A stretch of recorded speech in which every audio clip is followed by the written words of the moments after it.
sama xol sedd na kontaan naa bi ma ñëwaatee Kolda xam ngeen ne il y a 3 ans jour pour jour ñëwoon naa Kolda ngeen dalal ma dal bu rafet dal bu taaru wane ma seen cofeel wan ma également seen engagement pour que grand parti nekk le grand parti à Kolda tey jii 3 ans après ma ñëwaat fii Kolda dans le cadre du parrainage ndaxte xam ngeen ne loi bi daf ñu imposer léegi ñu am ay parrain suma camarade yi ne ma président war nga profité ci parrainage bi nag pour defaat le tour du Sénégal maanaam le 2e tour du Sénégal loolu moo tax il y a quelques jours j'étais dans la région de Diourbel ensuite la région de Thiès ce matin dans la région de Kaffrine tey jii dans la région de Kolda te bu suba incha allah je ferai la région de Sédhiou du ma delloo Dakar aussi dinaa def l'ensemble des régions et terminer cette caravane du parrainage par la région de Dakar ma région ma leen di gërëm di leen sant di wax ne chaque fois bu ma ñëwee Kolda lu may gis mooy ay militants ay militantes ay sympathisants ay sympathisantes yu engagés pour que ensemble li nga xam ne ni moom le grand parti mbébét mooy tabax beneen Sénégal ñu mën ko réaliser bi ma dugg see ci dëkk bi tey sama xol sedd na ndaxte dalal ngeen ma dal bu rafet depuis 4 heures ngeen di ma xaar ba 19 heures ma egsi waaye li ma gis aussi mooy population yi nga xam ne ni ñoom laa dajal ci mbedd mi war nañ ma seen kontante war nañ ma seen bëggaay war nañ ma ne ñoom kontaan nañu gisaat Malick Gakou te wax nañ ma aussi jàppale bi ñu fas yéene jàppale Malick Gakou muy candidat de l'espoir pour mu changer le Sénégal à travers programme bi nga xam ne nii xam ngeen ko déjà mooy programme suqali Sénégal mooy programme alternative suqali Sénégal pass kon nag bu ma dugg see Kolda fekk fii loolu mënuma wax lu dul sama xol sedd na waaye en même temps sama xol sedd na gën naa jaaxle ndaxte kat il y a 3 ans bi ma duggee Kolda ak tey jii am na différence bi nag différence su ndóol laa fi gis différence su jaaxle laa fi gis différence su tumuranke laa fi gis ndaxte quand même Kolda mi ngi changé dangereusement Kolda ngi gën a sonn Kolda ngi gën a jaaxle jigéen ñi Kolda yaa ngi gën a sonn xale yi Kolda yaa ngi gën a jaaxle wax naa léegi sama intervention ne boo seetloo ñi nga xam ne nii tey jii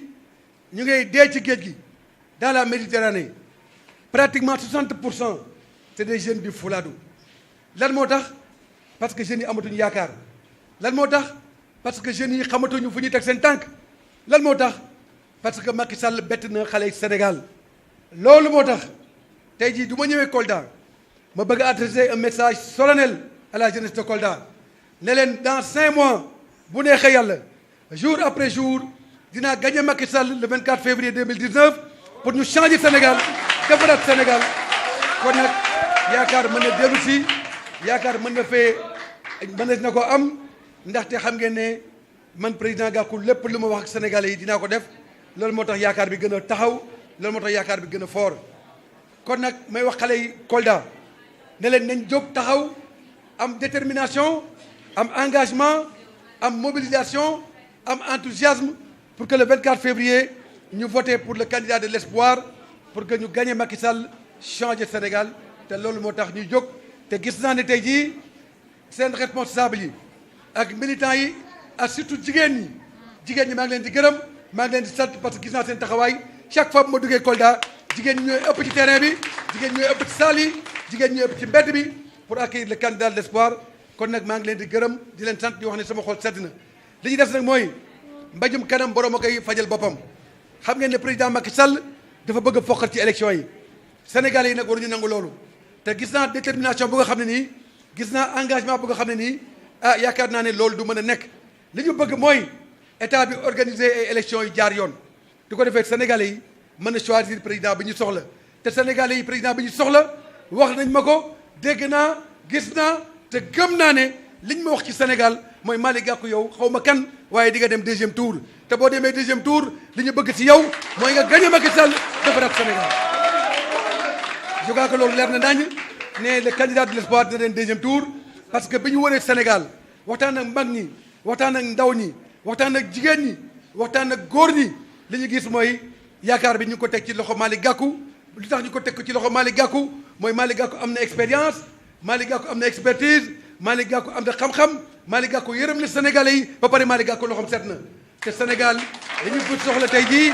mooy président boo xam ne nii du nekk président buy jëriñ bitim réew waaye président buy jëriñ réew mi la li ñu soxla tey jii mooy président buy liggéeyal Sénégal mais pas président buy liggéeyal boppam li ñu soxla mooy président bu mën a tabax Sénégal waaye pas président bu amul expérience pour tabax Sénégal li ñu soxla mooy président bu yërëm Sénégal bu yërëm Sénégalais yi te loolu yaakaar naa ne kenn mënul wax ne Malick Gakou yërëmul Sénégalais yi ndaxte balaa dara it bés bu nekk maa ngi dimbali Sénégalais yi di leen taxaw di leen jàppale ci lépp lu ma mën kon nag yaakaar am na yaakaar boobu yàlla bu mu tas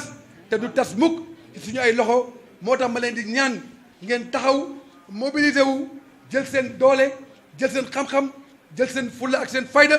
taxaw ba Macky Sall bañ a def hold-up électoral ba bu neexee yàlla le 24 février ngeen fal candidat de l'espoir Malick Gakou ñu changer Sénégal jël réew mi delloo ko Sénégalais yi pour que Sénégal avancé li ngeen xam ne nii mu ngeen ko bëggee. Je tiens quand même à vous dire que je suis venu à Kolda aujourd'hui encore après mon premier séjour à la création du parti en 2015. Chaque fois que je viens à Kolda, je suis accueilli par des militantes et des militants du grand parti enthousiastes, mobilisés et déterminés. Mais également, je vois à travers les rues de Kolda l'enthousiasme, mais également l'espoir, l'énorme espoir que les populations de cette si belle région du Fouladou placent en ma personne. Cet espoir que les populations du Fouladou placent en ma personne, j'entends l'incarner avec responsabilité, dans un esprit républicain, mais avec un engagement sans faille pour servir et défendre les intérêts supérieurs de mon pays. Je sais, chère population du Fouladou, que vous souffrez. Je sais, chère population du Fouladou, que vous avez mal. Oui, la jeunesse du Fouladou a mal. Oui, les femmes du Fouladou ont mal. Oui, vous avez mal de l'incurie et de l'incompétence du gouvernement du président Macky Sall. Oui, cette incurie et cette incompétence se traduisent parfaitement par le désœuvrement social, par la précarité et par la pauvreté galopante qui marque la vie de cette si belle région. Mais c'est pourquoi vous avez dit non. C'est pourquoi vous avez dit non. Mais en disant non, vous avez choisi le candidat de l'espoir. Vous avez choisi celui qui vous dit la vérité. Vous avez choisi celui aux mains propres qui veut avoir la volonté de changer le Sénégal. C'est la raison pour laquelle j'entends traduire en actes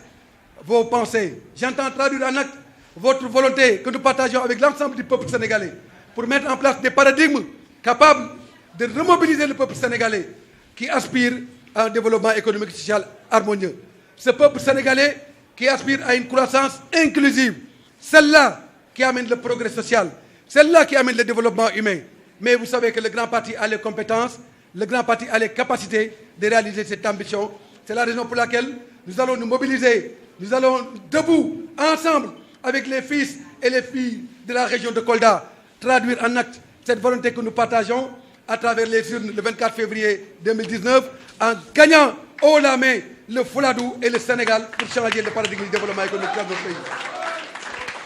li ci des mooy Kandé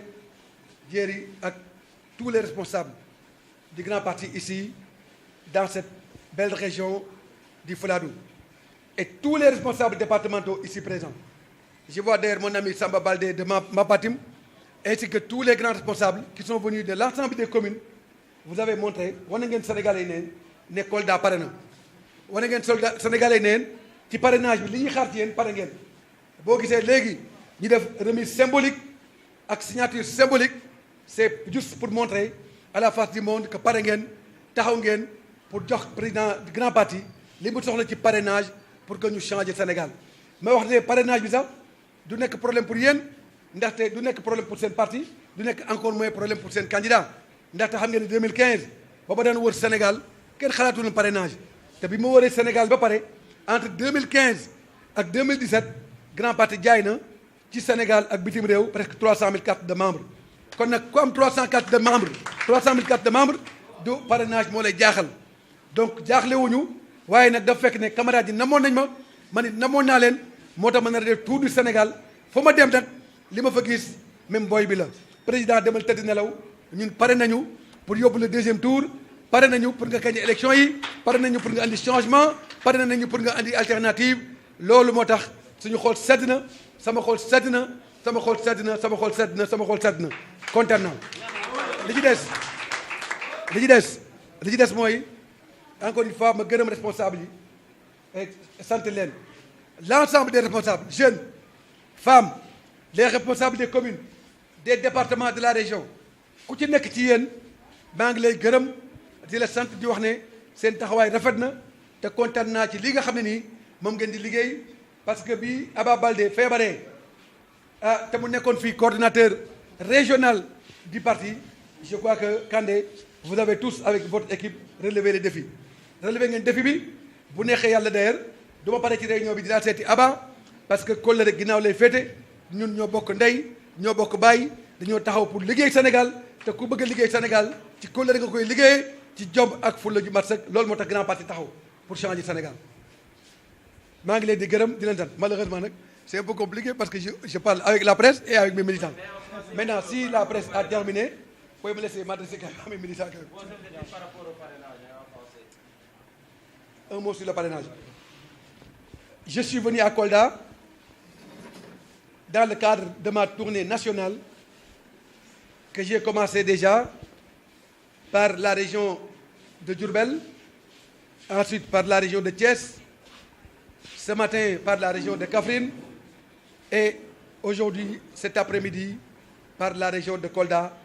et demain par la région de Sédhiou et le dimanche et le lundi par la région de Tambacounda pour terminer une partie de la région sud du Sénégal. J'ai fait cette tournée non seulement à la demande de mes camarades qui ne m'ont pas vu à Kolda depuis 3 ans et qui voudraient voir leur leader, mais également qui souhaitent que je vienne les encourager dans le cadre des objectifs qui se sont fixés à atteindre pour le parrainage dans la région de Kolda. Vous savez que le grand parti est joué d'une grande vitalité dans cette région et le grand parti exprime tous les jours la marque d'un parti qui s'agrandit et qui se massifie et cela est la traduction de cette volonté que nous avons fortement exprimée de changer de paradigme de développement économique et social de cette belle région du Fouladou. C'est pourquoi, en venant ici, je suis venu aussi prendre symboliquement les premières fiches, les premières 1500 fiches de parrainage que mes camarades ont déjà pu réaliser. Et comme ils ont pour cap de remplir 5000 fiches de parrainage, je pense que cet objectif est à la hauteur de leur ambition. Dans tous les cas de figure, au niveau du parti, j'ai donné rendez-vous à nos militants, à nos responsables, le 30 septembre, pour boucler définitivement la question du parrainage. Puisque nous sommes prêts, la question du parrainage est derrière nous. Nous avons un programme bien établi, le plan alternatif Suxali Sénégal. Nous avons un candidat crédible aux mains propres. Donc le grand parti est prêt pour apporter le changement. Le grand parti est prêt pour gagner les élections de 2019. Et je sais aujourd'hui que la volonté fortement exprimée des populations de notre pays, à travers ma tournée, que ce soit celle-ci sur le parrainage, que ce soit la caravane de l'espoir, c'est que Malick Gakou est assuré d'aller au deuxième tour en 2019. Je crois que ce cri de cœur du peuple sénégalais se traduira massivement dans les urnes et que cette victoire qui se dessine sera la victoire du peuple sénégalais, ce sera la victoire des jeunes, ce sera la victoire des femmes et c'est la raison pour laquelle c'est avec un optimisme invétéré que nous prenons l'engagement de changer le Sénégal. Nous prenons l'engagement de créer des paradigmes de développement à même de permettre au peuple sénégalais de vivre dans le progrès social et le bonheur. C'est aussi la vocation et l'ambition que nous avons tracée à travers le programme alternatif Suxali Sénégal Et nous allons, jour après jour, traduire en acte cette volonté fortement exprimée du peuple sénégalais à aller de l'avant, à aller de l'avant dans le sens du progrès, dans le sens du développement, mais dans le sens surtout d'une croissance inclusive. Une croissance inclusive à même d'apporter à la fois du travail pour les jeunes, à la fois du revenu pour les populations, mais également à la fois du bien-être social pour l'ensemble des catégories socio-professionnelles de notre pays. C'est la raison pour laquelle la tradition en acte du passe par une victoire éclatante du grand parti et de son candidat de l'espoir le 24 février 2019, et par la grâce de Dieu et sa magnanimité, par votre engagement, par votre détermination, par votre mobilisation, nous allons gagner Macky Sall pour changer le Sénégal.